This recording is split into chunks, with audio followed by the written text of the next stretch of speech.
Cie, dua, tiga. Dan sana sadanya, jangan lupa sebelum tonton video ko, tekan tombol subscribe dan aktifkan lonceng notifikasi supaya dan sana bisa menonton video-video terbaru dari kami. Komen serta share ke kawan-kawan ya. Halo Sobat Kabarantau, kembali lagi bersama kami. Untuk kali ini kami akan membahas tentang PT UN DKI Jakarta yang kabulkan gugatan atas Irman Gusman. KPU segera diperintahkan untuk merevisi daftar caleg untuk pemilu 2024.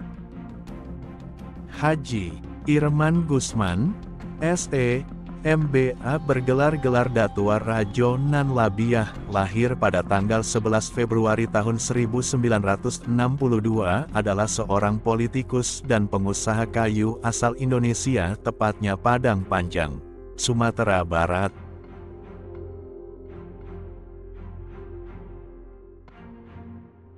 Irman Gusman memulai karir politiknya sejak 1999 dengan menjadi anggota MPR RI mewakili Sumatera Barat. Pada pemilu 2004, Irman yang dikenal sebagai penggagas lahirnya DPD RI, terpilih sebagai anggota DPD RI mewakili Sumatera Barat, dan menjadi Wakil Ketua DPD RI bersama Ginanjar Kartasasmita sebagai Ketua DPD RI periode pertama. Ia pernah menjabat sebagai Ketua Dewan Perwakilan Daerah RI dari 2009, hingga diberhentikan pada 2016 setelah tertangkap operasi tangkap tangan oleh Komisi Pemberantasan Korupsi KPK. Ya, inilah barangkali perjalanan sejarah hukum kita kan dari bagaimana seorang seperti saya saja yang menduduki sebuah jabatan yang strategis di Republik saja ya bisa terkenal lah, apapun namanya kan. Apalagi orang kayak saya. Apalagi orang tua saya. Jadi kalau bicara soal bagaimana kejadian itu, singkatnya kan tentu ini orang sudah tahu semua. Yang penting kan apakah ada niat jahat, ya kan? Kalau melihat peristiwa itu, ini kan peristiwa bagaimana kita mengatasi kelangkaan gula di Sumatera Barat. Itu ya kan? amanah UU MD3 waktu itu. Ya kan? Kan itu yang menjadi dasarnya. Ya. Sehingga saya mengambil inisiatif untuk melakukan telepon segala macam dan menanyakan apa yang terjadi supaya nanti bagaimana rakyat di Sumatera Barat bisa mendapatkan harga gula yang wajar lah. Ya dari 16.000 12.000 kan.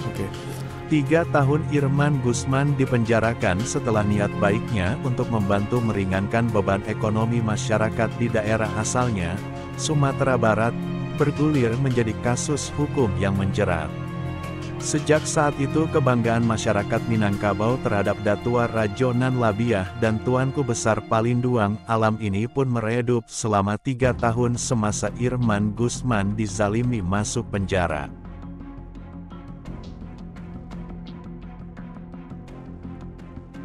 Tapi bukan Irman Gusman namanya jika tak kembali berdiri lagi dari kejatuhannya.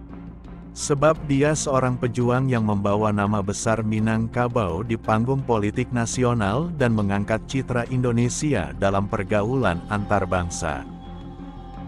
Maka dari itu Irman Gusman berniat mencalonkan kembali dirinya menjadi anggota dewan, tetapi niatan untuk mencalonkan kembali sebagai anggota dewan itu dicoret oleh KPU Sumatera Barat. Pencoretan nama Irman Gusman itu berawal dari tindak lanjut Surat Dinas KPU RI nomor 1096 tanggal 6 Oktober tahun 2023 perihal tindak lanjut putusan Mahkamah Agung. Setelah dilakukannya penolakan oleh KPU, Irman Gusman mengajukan gugatan ke PT UN DKI.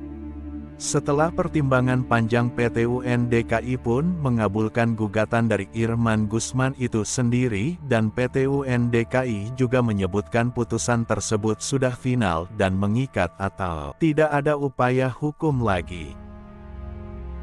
Sehingga kami kuasa hukum Irman Gusman meminta KPU RI untuk segera menerbitkan keputusan untuk menjalankan putusan dari PT UN Jakarta tersebut. Akan tetapi dari pihak KPU itu menyebutkan putusan dari PT UN Jakarta itu bertentangan dengan konstitusi. KPU RI menegaskan, putusan PT UN Jakarta yang mengabulkan gugatan mantan Ketua DPD Irman Gusman terkait sengketa pencalonan sebagai caleg DPD pada pemilu 2024 tidak berpengaruh terhadap surat keputusan KPU tentang penetapan DCT DPD Dapil Sumatera Barat. Bahkan, KPU menyebut putusan PT UN Jakarta bertentangan dengan konstitusi. Padahal isi amar putusan dari PT UN Jakarta itu sendiri menyebutkan 1. Mengabulkan gugatan penggugat untuk seluruhnya. 2. Menyatakan batal keputusan Komisi Pemilihan Umum Nomor 1563 Tahun 2023 tentang daftar calon tetap anggota Dewan Perwakilan Daerah dalam Pemilihan Umum tahun 2024. Pada lampiran 3 keputusan Komisi Pemilihan Umum Nomor 1563 Tahun 2023 tentang daftar calon tetap anggota DPD dalam Pemilihan Umum tahun 2024, model DCT. DPD Daftar Calon Tetap Anggota DPD, Daerah Pemilihan Provinsi Sumatera Barat, tanggal 3 September tahun 2023.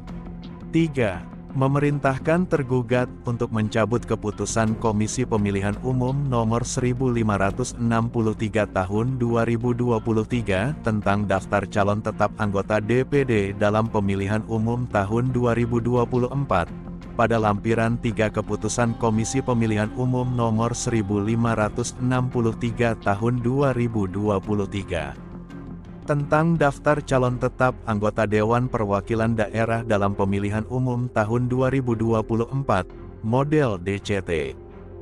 DPD Daftar Calon Tetap Anggota Dewan Perwakilan Daerah, Daerah Pemilihan Provinsi Sumatera Barat, tanggal 3 November tahun 2023. 4. Memerintahkan tergugat untuk menerbitkan keputusan tentang penetapan penggugat sebagai calon tetap anggota DPD dalam Pemilihan Umum tahun 2024 pada daftar calon tetap anggota DPD, Daerah Pemilihan Provinsi Sumatera Barat. 5. Menghukum tergugat untuk membayar biaya perkara sejumlah Rp545.000.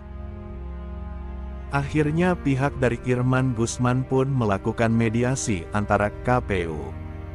Hasil mediasi itu sendiri tidak menemukan titik terang, malahan bisa dibilang mediasi itu hanya menimbulkan jalan buntu dari kedua pihak. Akhirnya KPU pun menyerahkan hasil mediasi kepada Bawaslu RI. Hashim selaku Ketua KPU mengatakan mediasi ini merupakan mediasi kedua yang dilakukan. Dia menyebut KPU hanya memenuhi dan menjalankan proses sengketa di Bawaslu. Secara prosedural sengketa itu kalau peraturan Bawaslu kan dimulai dari mediasi, maka KPU hadir memenuhi prosedur sengketa itu menghadiri proses mediasi, ujar Ketua KPU. Irman menyebut dirinya akan mengikuti proses persidangan di Bawaslu. Dia berharap ada hasil baik dari adjudikasi itu.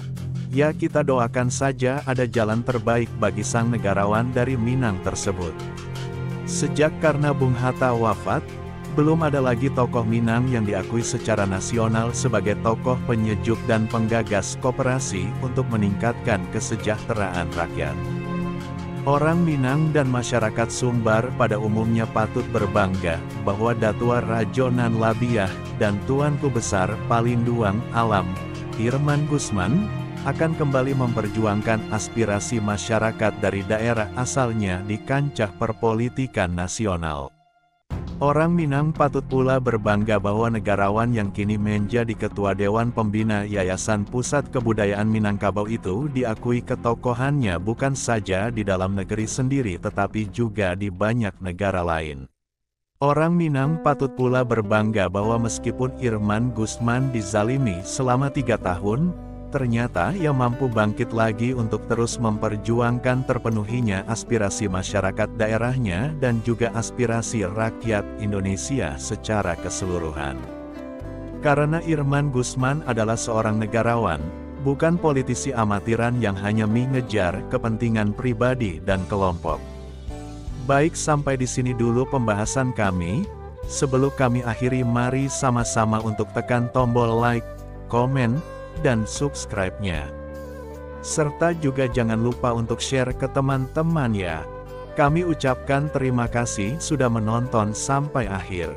Tetap jaga kesehatan dan jangan lupa untuk bahagia. Bye-bye.